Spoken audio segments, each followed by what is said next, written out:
Hello everyone, this is Taiki again, and I'm here to go over the sprint round of the 12316 release.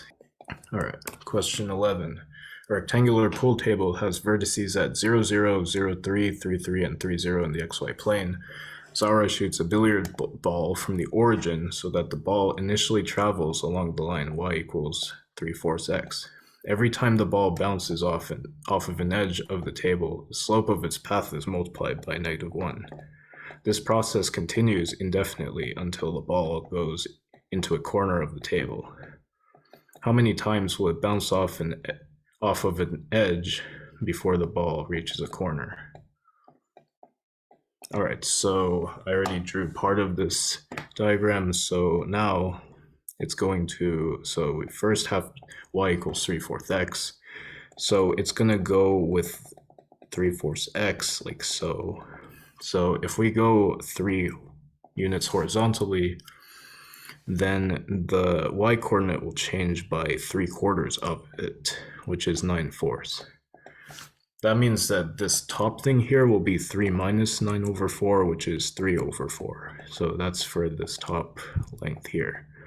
So now if it goes vertically 3/4, then, well, the new slope is going to be -3/4.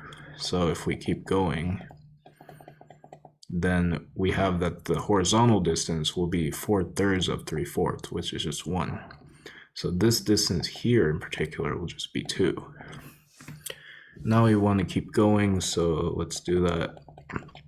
If we go a horizontal distance of 2 to the left, then we must go down 3/4 of 2. So that's going to be 3/2. Now here's where things get more interesting. So because 3/2 is exactly half of 3, this thing will also be 3 distance here. That means that we have some symmetry that we can work with.